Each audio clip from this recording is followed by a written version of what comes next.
Wow, thank you very much, so many of you, for coming and being here today. I think life is too short to not have a little humor, so I thought we should begin with a little. And this is a true story. It happened in Pierre. One forgets that when you are on the television or in the newspaper or on billboards or on yard signs, that it's not just voting age folks that notice, kids notice too. So a friend from Pierre related a little breakfast conversation between their 4-year-old son and their 6-year-old daughter. And it began with the 4-year-old son announcing that he was going to vote for Dr. Daugaard. And the 6-year-old sister said, "No, you can't. It's Dennis Daugaard, and you can't vote for him because I am." So I want to reassure you that any one of you can vote for Dennis Daugaard, and it doesn't prevent the others from doing likewise. The second thing I want to do is thank any of you here who gave me the great privilege of becoming the Republican nominee for governor. Last week was just a wonderful experience for my whole family and for me, and we weren't just pleased, we were elated. It was such a tremendous thing. So thank you so much. Any of you here today or listening made that happen, and without your help it wouldn't have happened. So thank you so much for that. I remember a day like this about 8 years ago when there was a fella sitting in a side room nervous. And a guy named Mike Rounds was going to announce who his lieutenant governor choice was, and of course that was me. And what a great privilege and exciting day that was, and I'm still excited today for different reasons, but I'm still excited. I'm pleased to announce my choice for South Dakota's next lieutenant governor is Matt Michels of Yankton.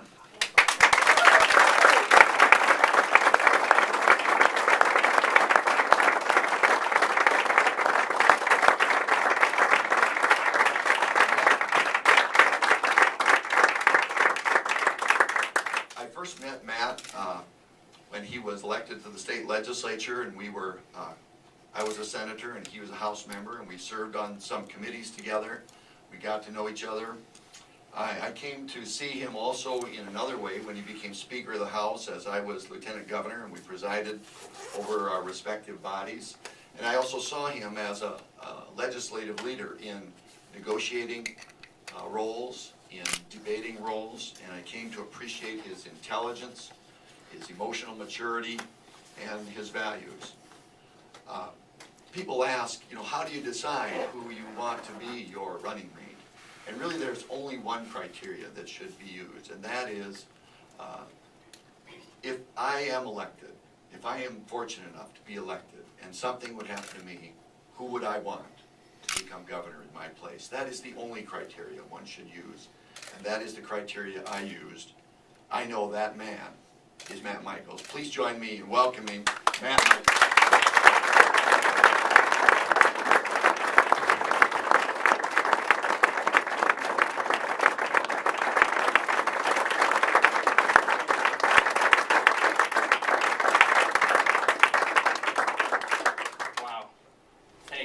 Thank you so much for those incredibly humbling words.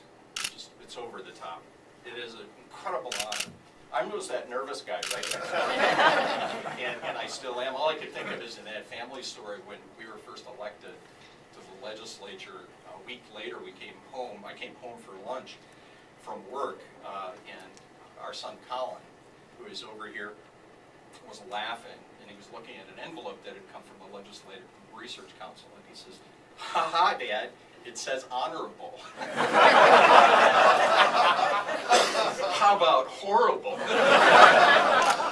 So he was grounded for about a year. But I am really privileged to be asked to be Lieutenant Governor. And as importantly, I'd like to introduce our family. This is my wife Karen, and our son Colin, his girlfriend Jill Schiefelbein. There's other family here, and not only are we happy as a family to be part of the Daugaard family, but as you've seen through the Dennis Daugaard campaign, that family is incredibly important, as public service is incredibly important. Family is both biological, and as we've seen through this campaign, the greater family of South Dakota. has an impact. Dennis has the vision and the values and the ethics to lead this state and build a stronger South Dakota through his plan for economic recovery and by utilizing all those experiences that he has as a CEO, as a senator, and his 8 years serving exemplarily as our lieutenant governor. The first time I met Dennis Daugaard was actually a block down from our house in Yankton. He was raising money for children in need at Children's Home Society. I was deeply impressed. In a couple of years, intervened, and we met next in the legislature sitting on a joint committee dealing with, of all things, juvenile issues, a true passion of mine. I'm really grateful that our friendship has grown on many levels over the years, especially through his leadership as president of the Senate. He would come on over periodically because I wasn't necessarily allowed over there. But he would come over and we would sit down and discuss procedural matters and substantive issues. And I was always struck by what you see today has not changed through he and his family. That throughout all the years I've known him, he's been dedicated to service to others, and above all, service to others in need. You know, Dennis and I and our families truly, like you, love South Dakota. In fact, except for my time away in the military, we've lived here all of our lives. And Karen and I fought to get back to South Dakota over 22 years ago. We wanted to be in a place where people take pride in their heritage, to a place where there's opportunity, and to a place where there's a community of people taking care of people. And we found it, and we're just blessed to be able to continue in that role. I'm tremendously grateful, Dennis, to be part of your team, and I enthusiastically share in your values of hard work, personal responsibility, limited government, and neighbor helping neighbor. Ladies and gentlemen, our future governor over here is a man of deep compassion and passion. You know that now, and you will see it on the campaign trail more. I am very humbled to be part of service to him and to South Dakotans. If you ever have the chance, if you open up the preamble to our Constitution in this state, I see John Laut there, who wrote a bit about this in his new book. It is a powerful book, but it's powerful because of the words that were in the preamble to our Constitution as we became a state.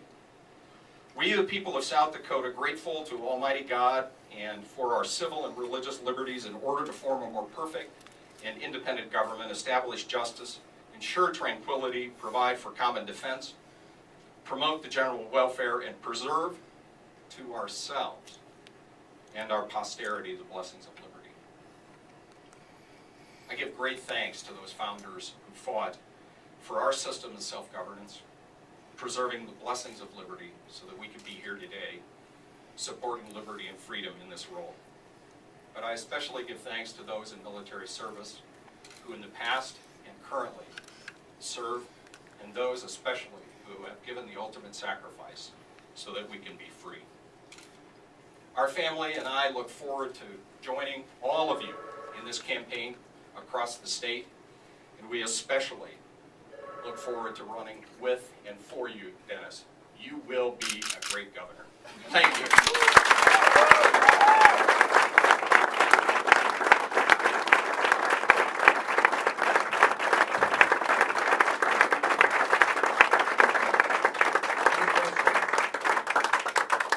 Are there any questions? And we'll make ourselves available for any one-on-one interviews or discussion you want to have. Are there any questions before that? How was your experience in the legislature going to help you carry out your duties as lieutenant governor? Thank you for the question, Perry. You know, this gentleman over here is job ready as lieutenant governor. In terms of the issues, none of them are new to me. We worked on them for many years. As speaker, and for 4 years, we worked with all branches of government. And so I'm very comfortable, not only with the facts, but the opportunities that are out there. The other thing too, Perry, that I was really honored to be part of is not only the intellect that we had in the legislature, because of people and the way that our founders created are all citizens. So I learned a tremendous amount in my legislative experience and will continue to learn.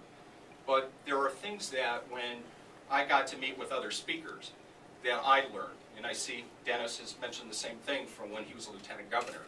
And just like in your profession, Perry, where you exchange ideas, that's what we did. And we learned that there are systems that are different, But there's very many opportunities that we can, quote, borrow from. And I look forward to suggesting those and being part of those opportunities. What's it going to be like running against another lieutenant governor candidate who's also a Republican? I don't run against anybody. I run for something.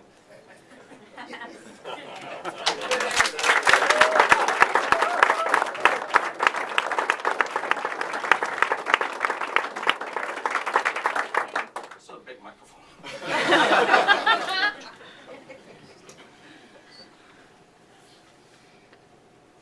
All right, well, thank you everyone for coming today. Thanks for your support. We look forward to seeing you more on the campaign trail in the months ahead. Thank you.